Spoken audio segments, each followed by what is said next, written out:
Hello and welcome to Vibrant Living Diaries, the podcast where we unlock the secrets of how you can renew your inner vitality and relearn what it means to live a life with energy and purpose. I'm your host, Danielle Grobman, and I'm proudly collaborating with the International Wellness Alliance. This alliance is home to experts across the world whose specialties allow us to cover the entire spectrum of health and wellness. Just as a disclaimer, the stances our guests take on this podcast and the topics we cover are not representative of our individual perspectives. We are here to gain a holistic understanding of all points of view. All information and advice we give here are purely for entertainment purposes. If you're planning on making any lifestyle and/or health changes based on what we cover here, please consult with your main medical wellness practitioner to find the best next steps for you to take on your wellness journey. Joining us today is Lee Atherton, a hospice chaplain and end-of-life expert who approaches her work with a unique blend of empathy and wit to help those experiencing or about to experience the final stages of life prepare for death and what's beyond. Lee's own experiences, including childhood abandonment trauma, have deeply influenced her approach to end-of-life planning and coping with grief. She not only assists individuals facing terminal diagnoses, but also champions the transformative power of service dogs in alleviating PTSD symptoms. Just as a warning, the topics we will be getting into today will be regarding death, thoughts of what's beyond, and existential topics of this theme. So please prepare yourself if these are triggering to you, as we'll be diving into this realm today. With all this being said, thank you very much for being here. Thank you. It is such an honor to be with you today. I think the proper way to start this is to ask you, how did you initially get into your line of work? I know that you told me that it started with you filling in for a colleague and then it just blossomed. Right? Yeah, it did. So we met each other. We were both second career students. Neither of us had our bachelor's degree, but wanted our master's. So she knew that she wanted to be a hospice chaplain, and I definitely did not. I thought I would be being a parish minister. So fast forward, we started in 99 and we graduated in '03. So for those 4 years, she kept saying, I think you should be a hospice chaplain. And I kept telling her she was crazy. There was no way I was going to do that work. But then we had graduated. We both had gotten ordained and had our jobs. Mine had just ended. So I wasn't working, and she was going on an extended vacation and needed someone to fill in. And she said, come on, you can do anything. And I said, yeah, I guess. All right. I'll cover for you. It's only for a short while. And as they say, the rest is history. And I fell in love with being a hospice chaplain. So can you elaborate a little bit on what your day-to-day looks like? I don't have a day-to-day that's the same. So because I do the hospice work for a hospice organization, I do end-of-life work, I do work with service dogs. So every day is different, but the end-of-life work is fulfilling and rewarding when I get to go be with a patient who's nearing the end of life and support them to live their life instead of die their life, if that makes sense. How can I help someone make the most of end of life? How can I help someone not just for example, take a terminal illness and say, oh, I'm going to be dying. I might as well just sit in my chair and wait for it, right? But live those final days, weeks, or months. When people are in this state of nearing the end and they know that it is near, it is coming, how do you help them reconcile with that fear and with that uncertainty? That's a question that has a lot of answers on a lot of layers because each person is so different and their needs are different. So there are some who approach it saying, I've lived life and I'm okay. I'm not afraid of dying. And so that a conversation with them might be, who of your loved ones is afraid of your death? And what might it mean to have a conversation with them that helps them be at peace? Maybe the patient is afraid, and it's a conversation about what is it that's fearful and how can we ease that fear? Any number of things people are wanting to talk about. I am very curious to know, when you are having these kinds of conversations with people and they're talking about the end of life and all of those feelings just start coming up, do you find that humor does actually take the weight away from the situation, or is it kind of just masking the discomfort? It's both. When used appropriately, it does ease it for sure. But there are so many people who the fear is expressed through humor. It deflects it instead of facing the true issue, because we are a society that is so afraid of dying and death, but there's no one who gets out of it alive. Right? I find humor often at a funeral service. We all think of funerals, or used to think of funerals, everyone dressing in black and being really somber and dreary and weary. And that's changing some. People aren't just all black, that we're able to lighten the mood a little bit. And when someone, I always open it up for people to share memories. And when someone shares one of those funny stories, it's like you can feel the whole room, the weight is lifted off, and it invites others to come in and share. So that's one way, one time when humor is really helpful in the conversation. And then when people are grieving, to bring humor into that, again, adds a bit of levity, but humor with respecting where people are in the journey as well. So it's always walking a balance and looking at my client or clients, if it's a group of people, and what are they doing with the humor? Is it deflecting the real issue? Because some people use humor as a coping mechanism, while Mhm. others use it because they genuinely are just trying to be lighthearted and they're just trying to make the best out of everything. Right. In terms of the work that you've done, what are some of the coping mechanisms that you found most effective, either when you're dealing with your own traumas or when you've seen how people have used it to not let grief consume them? For myself, my grief consumed me. What helped me through that, and I shared my story with you, part of what helped me through that is my service dog. Animals play a huge role in that, I believe. So my service dog was trained to recognize certain symptoms that helped me get through. But I also see when he comes with me to funerals or to some of those conversations at end of life, I found myself, just reaching over and patting. And there's something soothing in that action that actually lowers our blood pressure. And when we can lower our blood pressure and let space be there for thoughts in a more calm way. So having a pet for me was huge. For others is a big help. For giving yourself permission to grieve. One of the times that grief comes and really wreaks havoc is when we try and stuff it, right? It always comes back to bite us in some way or form. The more we try and ignore it, the worse that coming back is. So I tell people, let yourself grieve. Give yourself permission to feel the feels. What are your thoughts about death? My thoughts about death have certainly changed over the years. Death happens to all of us. If we can, how do you get used to death? You don't really get used to death, but to feel okay in the conversations helps us face it. When we can face death, when we can explore what does death mean for my loved ones, for me, we can start looking at, for example, planning our own end of life, which I always say we're never too young to start that discussion, to start thinking about what does that mean for us? Anything that we're afraid of in life, if we can find ways to approach it that make it safe, honest, and open, to become more familiar with it, it's like peeling an onion, right? So the first might be just a quick conversation about what is death. Next time it's what is death for me? Thinking about death way off in the future, and then the layers comes a little closer, a little more real for each of us. It happens to all of us. It happens unpredictably. But when people are facing that moment, we talked about it briefly, but there's a very specific look that some people will get in their eyes before they pass. It's a distinctive look that you're only aware of it if you've ever seen someone pass. And it's not something that you'd ever wish on anyone.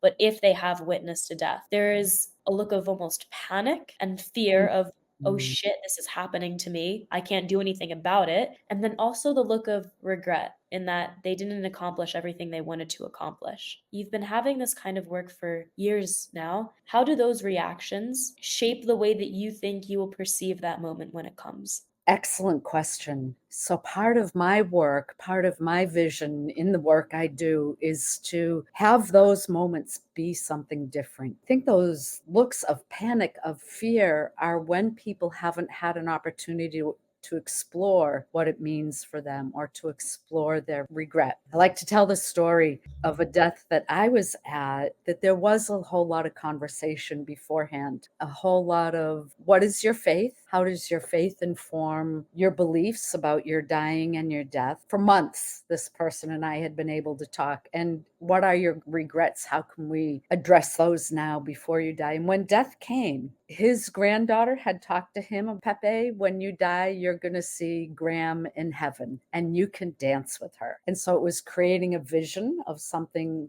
not fearful. And I was with him when he died, and there was this look of looking off into the distance, which is not unfamiliar or uncommon. And we asked him, we said, do you see your wife? Do you see Margie? And he got, I should back it up and say he had been non-responsive for a couple days before this. And he got this look, this smile on his face. We told him, go ahead. You can let go and go dance with Graham. And he did. He let go of that final breath. And it was very peaceful and very calm. And I think that's where being able to talk about it, think about it, ponder all those deep questions and wrestle with ourselves that can bring that to be a moment of peace. So fortunately in my work, I have seen that look that you've described, and it is so difficult to sit with. If I had to do that, if that were always the reaction and expression, I don't know that I'd be able to make it in this line of work. And it's hard. My heart breaks for people who that's what they've seen in their journey with someone dying.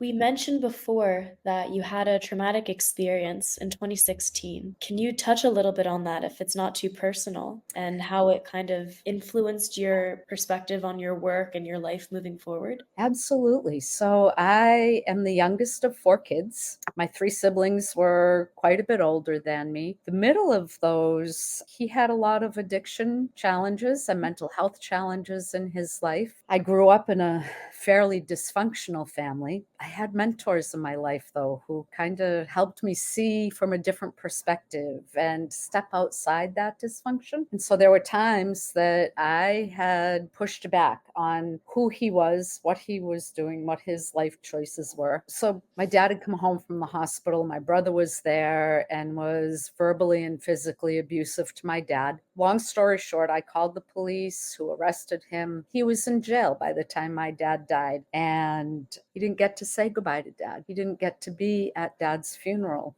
He and I never spoke again, and my other siblings blamed his not being at Dad's funeral on me. I was okay with that after a lot of wrestling, because he's the one who made the choices to do what he did. When he died in 2016, the rest of my family, those 2 siblings, their partners, their significant others, their adult children, all said that they never wanted anything to do with me again. And I was upset. I was hurt. I was devastated. And I had coffee with someone who does some crisis work with me, because I couldn't talk to my husband about it. He was too angry, so wasn't able to be a support. I wasn't going to talk to my kids about it and bring them in. So I took this guy up on his offer for coffee, and we're sitting there. I'm telling him the story, and he has such deep intuition. He stopped and he asked me, so Lee, when was the first time your family abandoned you?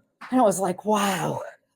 Memories just flooded in. There were lots of times. And that question he asked put me in a tailspin and got my service dog at that point in time. One of the neatest gifts that came of that. So my service dog saved my life more than once in the years that I had him. He was diagnosed with cancer a little over a year ago, so I had to get his successor. And what a lot of people don't know is that to train your own service dog or to purchase a fully trained service dog is well over, I'll pay $35,000 at least in Phoenix's training and all of that. So I did a fundraiser. That fundraiser has just exploded. And now I'm on a mission to get service dogs into the hands of people whose lives need to be saved by a service dog. What started as a fundraiser for Phoenix, his name is Phoenix, and so the mission is Phoenix Rising. Who knows how far it'll go? There are 2 things that I want to touch on. The first one being, for people listening, Mm-hmm. it's a very interesting concept that is almost taboo. Right now, I'm in Spain, and the idea of family is so integrated into society that the idea that a family member would abandon another family member, it's preposterous. Like it's genuinely it's unheard of. The issue is that I resonate with you when you said thinking about when was the first time your family abandoned you and like having to actually cope with the realization that family doesn't mean the same thing for everyone. You think of the word family and most people think of safety, they think of connection, they think of community, they think of blood that they can count on. And for other people, they think of strangers. They think, I don't know my blood. They think my friends are my family. They have a different definition. Mhm. In your experience with dealing with PTSD, with dealing with, different patients in hospice, what role does family play as you near that later end stage of life? It can help and it can hurt. So for families who have a broken family, it really hurts. That I have seen too many times patients hang on because they're waiting for that estranged family member to come, for that broken relationship to be healed in some way. And it doesn't happen. Too often it doesn't happen. I imagine my own death and what that will be like for me. So when I was growing up, although there were times my family abandoned me in certain ways, I have memories of real close ties, lots of fun things that happen. And I look back now and I think, God, if I could just bring that back, because we were an inseparable family for so long. When I die, there's a part of me that, and even now, wishes that we could go back to that, but also a part of me that has been so hurt. I don't know if we can go back to that. That's a huge wrestling for me now. Really wrap my mind around what it would be like when that moment is coming, where I know that all chance of healing that relationship is gone, right? And those are times when I've seen people die with that fear, that regret. It's a ugly, horrible death. On the other hand, the family, and whether that's family by blood or family that we've chosen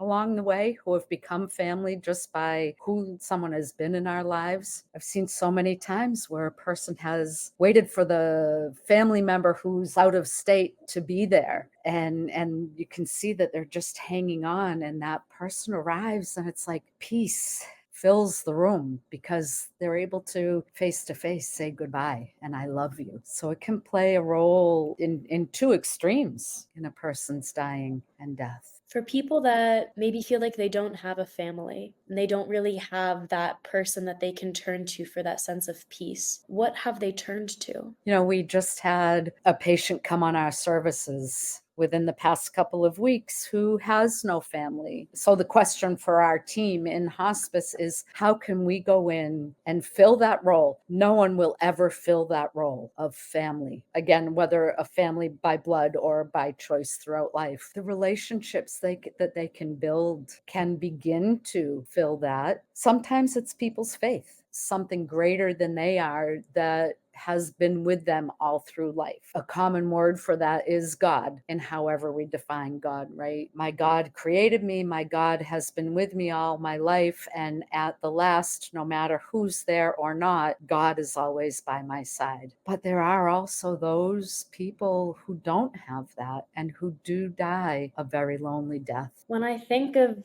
the end and I think of how different people react to it, Mhm. there's a lot of different schools of thought. There's the heaven and hell theory, there's the existential returning to the universe and you're a celestial being. People that kind of dying in this loneliness. Do you find it helpful to try to get them to believe in something, or is it better for them to believe in nothing? I never try and push someone to believe in something, but I try to meet them where they are, because at that existential moment, people aren't going to change their minds that quickly. It's really a deep down belief that people tend to have. When they try to, oh, so I'm using a voice of someone who's dying. Oh, so there's a God. You want me to believe in this God who's with me, who's going to bring me into eternal life in heaven. They might be trying to own that for themselves, But without the gift of lots of time and reflection, that other part of them is still so ingrained that it tends to be what shows up at those final moments. So, in a situation with someone who doesn't have a belief like that, an atheist who feels like the end is just the end and I'll disappear, I try to meet them there and talk about what is that for them in the moments before their last breath. What would they find for themselves to give them peace? Often it's tangible things. Put the candles in my room or play. I had a patient who loved Led Zeppelin music and she was not responsive and she'd be agitated. We call them nonverbal signs of pain, whether it's physical, emotional, or spiritual pain. We would see that. I'd crank up the Led Zeppelin music, which I hated, by the way, and she would just get that peace settling in on her. So it's different for folks, different for everyone. And at the end of her life, she was peaceful. Even though she had no beliefs, she had that music playing.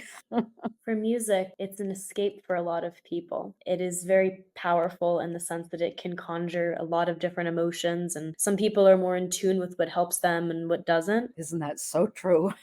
When it comes to, let's say, getting yourself out of an existential crisis, at least from your experience, from the people that you've worked with, what has been something that I'm not going to say is the same across the board because it's not going to be the same Right. across the board, but what are a few things that genuinely help people, that people listening to this podcast, for example, if they themselves have experienced an existential crisis, that they could possibly take up if they are realizing, oh shit, I'm starting to spiral out? Knowing yourself ahead of time. And that's a big piece of why I encourage people think about things. It can start at a very small level. We were talking about music. So think about yourself throughout life. What has been the music that's brought you joy, that's made you feel full, that's made you feel alive? What's the music makes you feel connected to the divine, air quotes there, or music that has made you feel most connected to yourself? And just knowing some of that ahead of time so that you can draw on it as a resource. Pull the tool from your toolbox instead of going to Home Depot or your big tool center and just seeing an array of tools like, oh my gosh, what do I pick? And if you're in that existential crisis, if you're going there, just looking back at life, what are the times in life that I felt good? What was making me feel good can help us see if it's not music, if it's an environment. For some people, as big as being in the city is something that they feel alive in. For others, it's being in the country, because you can bring in that sense of meditation, envisioning your favorite place. To play devil's advocate, if I Go may, for it. Yes.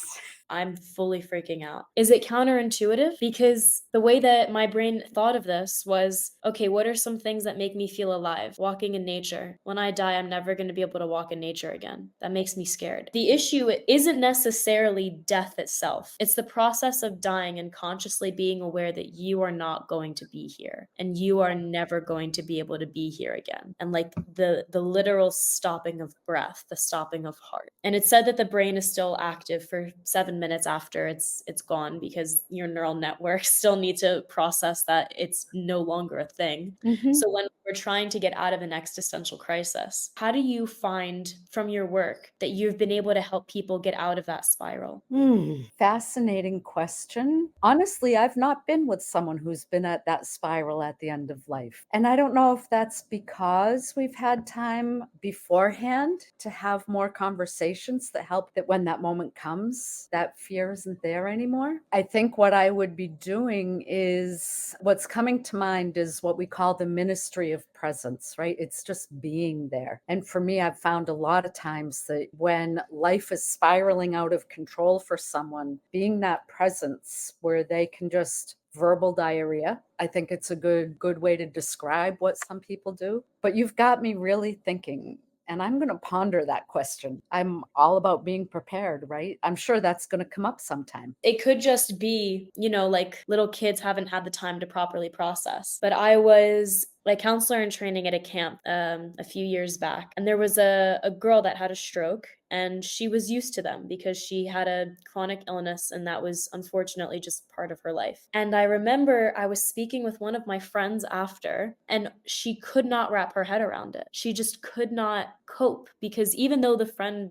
she's still alive, even though she survived that, it really scarred my other friend. She was just like sitting there like she could have died. And we're here. She's our age. We watched this and her brain just kept going and going. If you've had to work with younger patients before, do they deal with the idea of death differently than older patients? Yeah, the difference that I've noticed, and I haven't worked with many younger people, is that children tend to be more open to death and dying and the possibilities, that the fear that you were talking about isn't there. Is that because they're naive and they don't have that conception of the end and what that means? I'm not sure. But yeah, I haven't had kids who are fearful that the end is here. So, when it comes to the end of life, when it comes to all the work that you've done, how do you yourself think that you're going to look back and look at your life? I think I'm going to look back with contentment,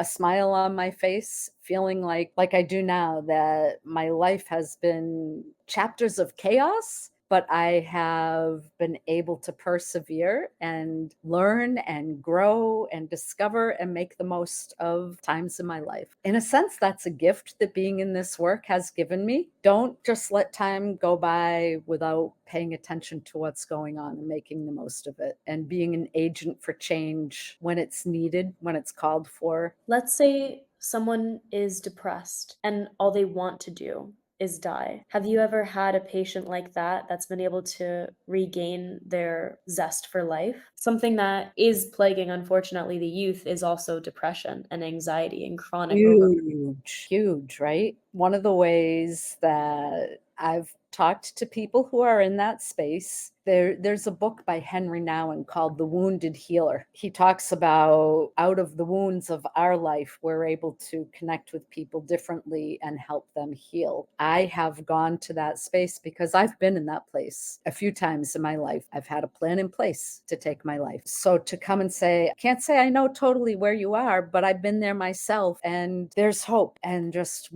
be with them through the moments of that deep, deep, deep despair and help them see that hope is something real and help them get to the other side. That is an area where it takes a village. How can a person who maybe doesn't have that village be that village for themselves? There are times when that person as an individual can't be their village. The despair is so deep and overwhelming and dark that they don't see any way out. And that's where we find death by suicide as the people who have been successful in dying by suicide. Suicide awareness all around on many levels. Praying that that person has someone that they cross paths with who can recognize the signs. You said you're in Spain. I don't know how it is there for you folks, but here in the United States, if we see someone who's suicidal, who's really desperate, there's a process. It's called, we can have them sectioned, again, air quotes, and call the authorities, and they are hospitalized until they're deemed able to